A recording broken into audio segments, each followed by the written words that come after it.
Dieu qui a le bon message, le Seigneur. Amen. Nous sommes des instruments de Dieu.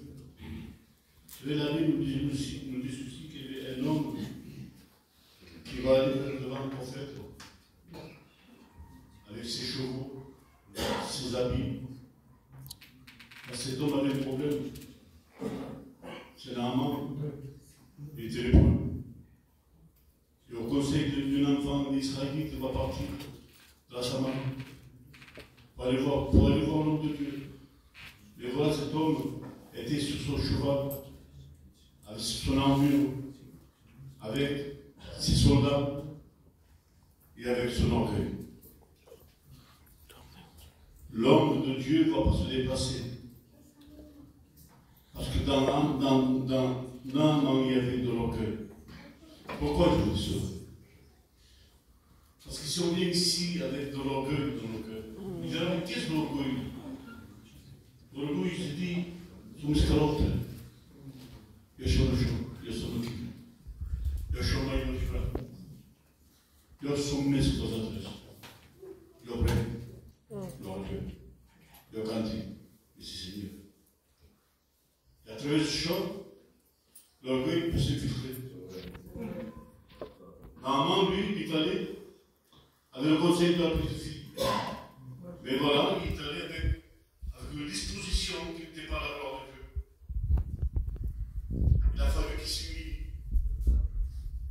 Il a fallu qu'il se rabaisse. Vous savez, on ne s'approche pas de Dieu avec les épaules levées ou avec la tête levée. On s'approche de Dieu avec la tête coupée. Humilié. Si tu viens avec ton orgueil, on dit que yo souk, tu ne vas pas de la même manière comme tu es rentré. Parce que Dieu n'en veut pas.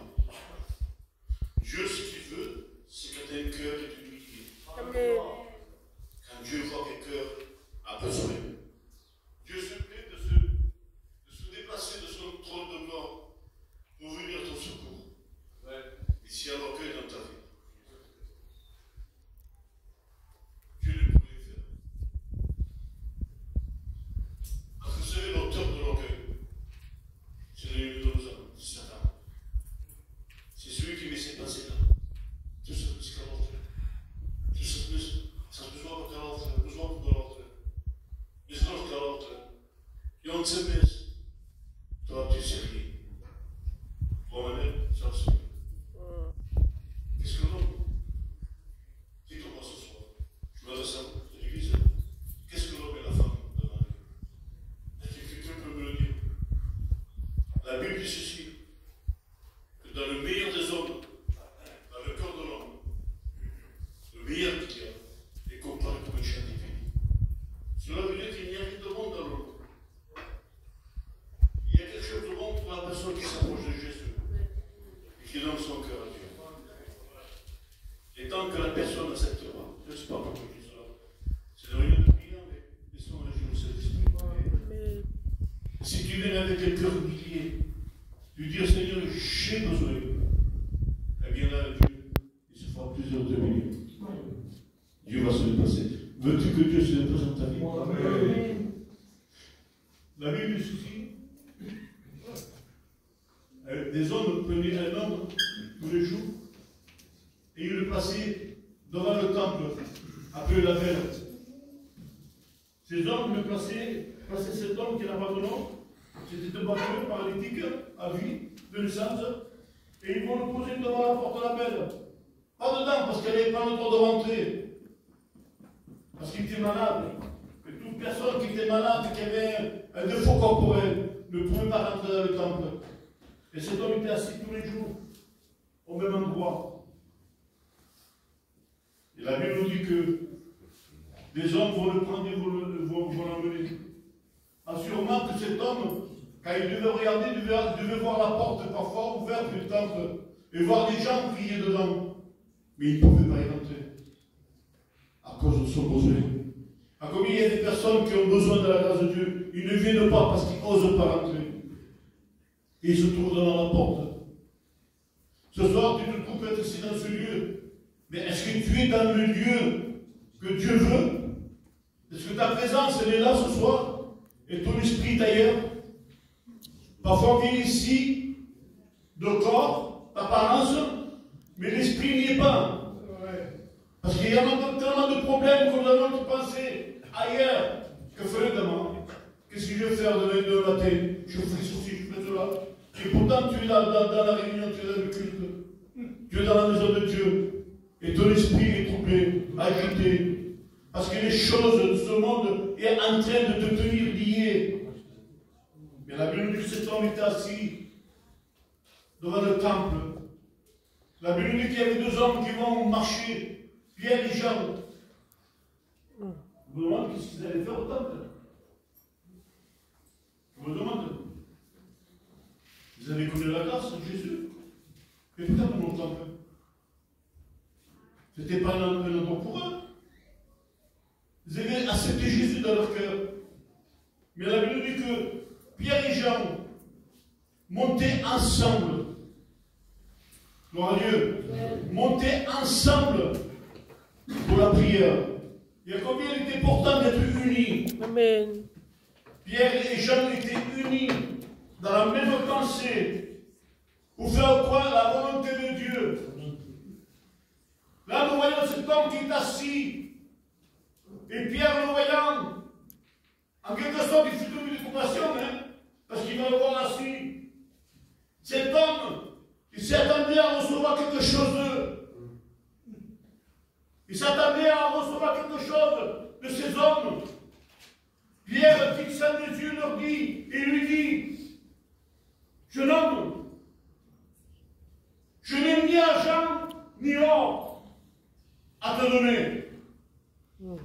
Pourtant, c'était les monnaies les plus riches, l'or et l'argent. Cet homme s'attendait à une pièce.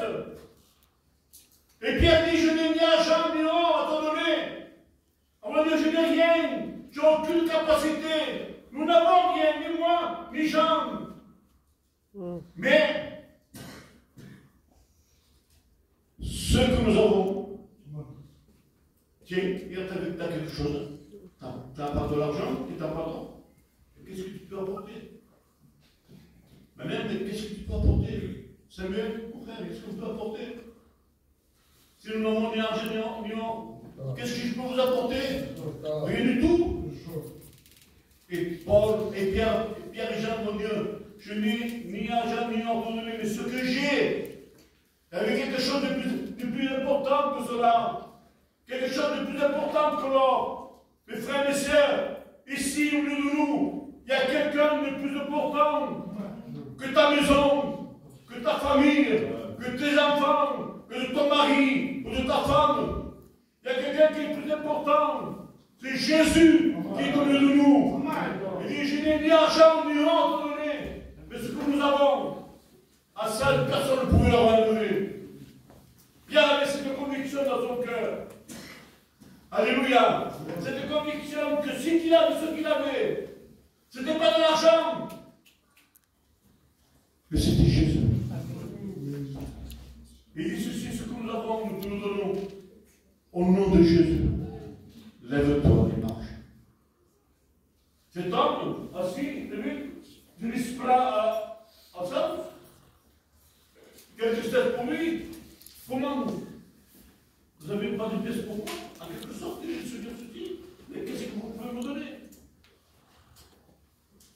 Mais Jean et l'apôtre Pierre vont lui transmettre, en quelque sorte, avec ma foi. Il va lui dire, regarde-nous. Et ce soir, je vous dirai, regarde-nous. Non pas nous, mais ce qu'il y a en nous. C'est ça que vous devez regarder. Ne regardez pas l'apparence de la personne, mais regardez ce qu'il y a dans la personne. Parce que parfois on peut apporter une belle apparence, mais en dedans il n'y a rien de bon. Ah, qui pastor, ah, qui chrétien, ah, bien qui, ceci, est-ce qu'il est où? Il est sérieux? Mais comment il est chez lui? Comment tu peux te fier dans l'homme? Ne te fie pas dans l'homme ce soir. Mais confie-toi au Seigneur. Cet homme devait être déçu. Mais comme tu espères maintenant, et Pierre et Jean avaient quelque chose d'excellent. à lui donner. J'ai quelque chose d'excellent à vous donner. Jésus. Parfois, on a tendance à le laisser de nous poser de l'air, mais après, c'est rien de prière. Mais tu as besoin d'être exhorté. Je t'exhorte à revenir vers Jésus. Parce que tu as délaissé la main du Seigneur.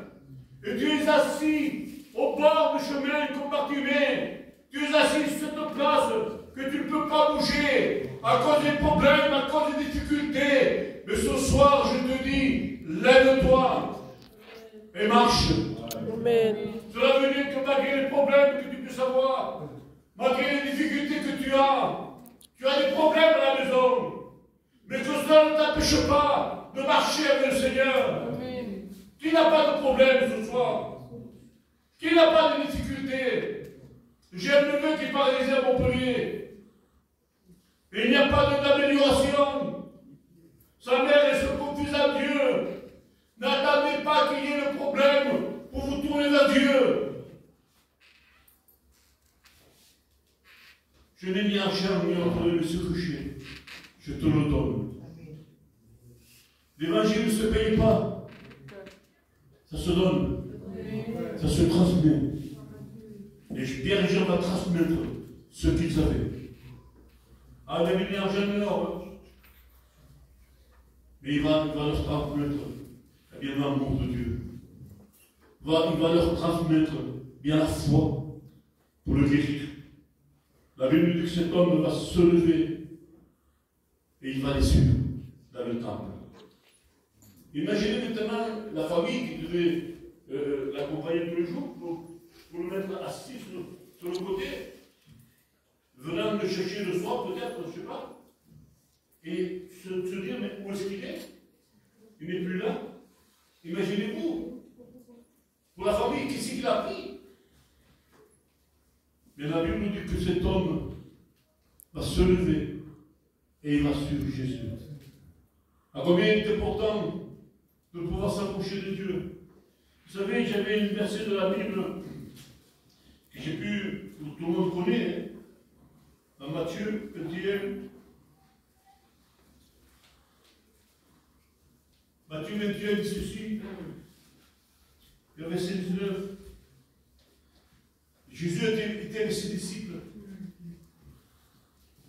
Et il marchait. Et le matin, s'étant levé, retournant à la ville, il eut faim, la Bible nous dit. Et là, il va voir de loin un figuier. Et il s'en approcha. La Bible dit ceci. Voyant un figuier sur le chemin, il s'en approcha. Mais il n'y trouva que des feuilles. Il lui dit que jamais fruit ne naisse de toi, et à l'instant le figuier sécha. La Bible dit que Jésus, il eut faim. Et il s'approcha d'un figuier. Ah, quelle belle apparence le figuier, hein? Plein de feuilles. Quand vous voyez un figuier sur la route, vous dites qu'il est beau le figuier. C'est grand, plein de feuilles, il y a sûrement qu'il y a des fruits. Jésus savait qu'il n'y avait pas de fruits. Mais il va donner l'exemple. Et là, la Bible dit qu'il lui trouva aucun fruit. Ah, combien il est malheureux qu'un chrétien ou une chrétienne, je veux vous passer comme si vous étiez avec ce figuier, de se planter ici dans ce lieu, au figuier, au pomme, ce que vous voulez. Et à la saison, vous ne portez pas du fruit. Et on vient ici, on chante, on loue le Seigneur, et au-dedans, c'est sec. Il n'y a rien. Ah, il avait une belle apparence, l'arbre. Ah, il était beau à voir. Ah, la chrétienne est belle à voir. Le chrétien, il est beau à voir. Mais qu'est-ce qu'il y a au-dedans? Qu'est-ce qu'il y a? La Bible dit ceci, on peut reconnaître l'arbre à quoi? À son fruit. des pommes sur un figuier, sur la nature, sur une fête. Ou du raisin sur un arbre. Le raisin, c'est fait pour être sur le vigne. Un pommier porte des pommes, un poirier porte des poires. Le mot le dit bien, un cerisier porte des cerises. Mais dis-lui, président, ne n'importe quelle part de cerise de pomme. Tu peux être lamenté. Tu peux venir ici chanter, prier. Et si dedans il est sec, tu ne porteras pas de fruits.